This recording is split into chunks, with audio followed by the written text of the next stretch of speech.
first 9 years in OKC, and then you decide that you're leaving OKC, and you ultimately decide to come to the Warriors, knowing that the scrutiny would be there, knowing that, you know, everybody would say the Warriors were this great team, but you still ultimately made the decision.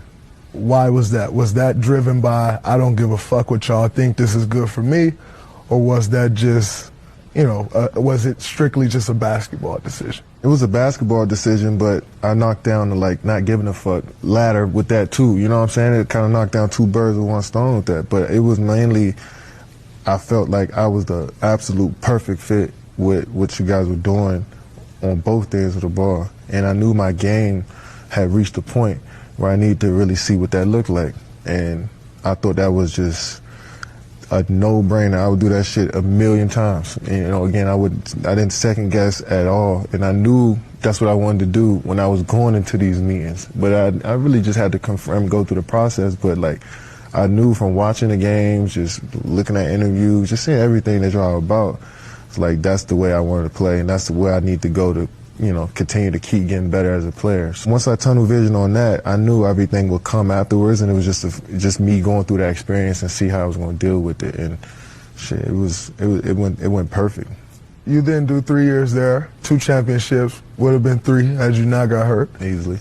But in my opinion, after year 2, you were over it. You were done with it, and you were on to the next thing. But we had the opportunity to three-peat. And in my mind, what brought you back to Golden State for year 3 was just the opportunity to three-peat, but it didn't feel right for you no more. Am I right, wrong? That's interesting because a lot of people, that's just a talk around me the last few years, and I get what people are saying because before I got to Golden State, I was just happy-go-lucky, like just bright-eyed to the experience, not knowing what was ahead.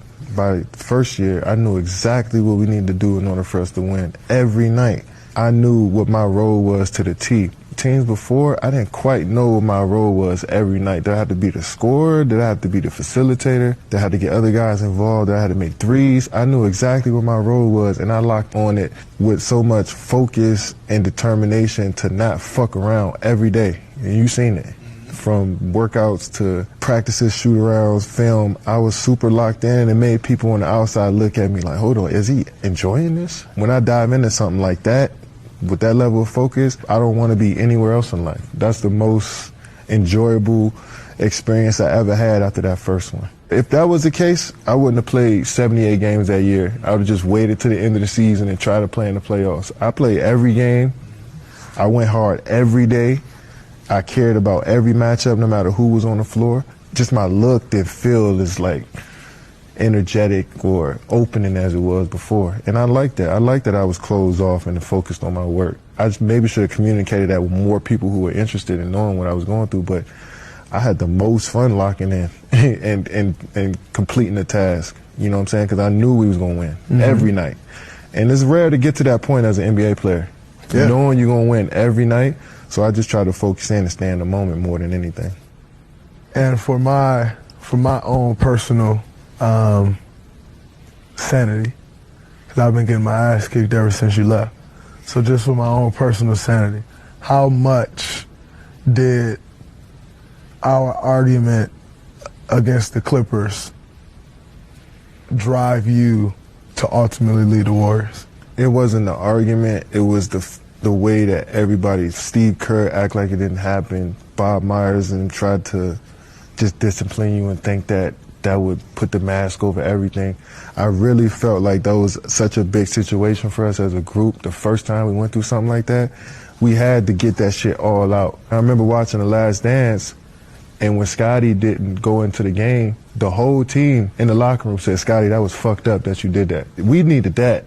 We just needed to throw all of that shit out on the table and say, yo, Dre, K, like, that was fucked up that we even had to go through that. Let's just wipe our hands with that and go finish the task. I don't think we did that, and we tried to dance around it. I just didn't like how all of that, just the vibe between all of that, it just made shit weird to me. And I'd rather us be who we say we are, family first.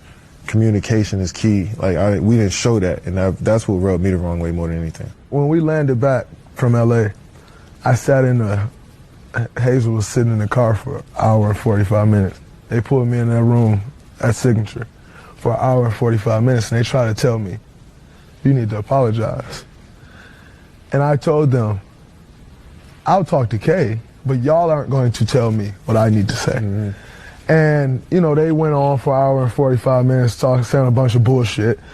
And ultimately, they realized, all right, we're not getting through to him. We're going to try again in the morning. And so we met the next morning, and they said, all right, you slept on it. You ready to apologize? And I told them right then and there, I said, y'all about to fuck this up. I said, the only person that can make this right is me and Kay. And there's nothing that y'all can do, and y'all are going to fuck this up. And in my opinion, they fucked it up. I think so too. And they told me right then and there, like, we're going to suspend you for this game. I laughed in their face, literally laughed in their face. And Bob said to me, he said, wow, that was not the reaction I was looking for or expecting. And I said, well, either I'm going to laugh in your face or I'm going to cuss you the fuck out. So you pick, I'm going to choose laugh. So I think what you're doing is funny, and so I'm going to laugh. And so it's interesting to hear you say essentially the same thing that I told them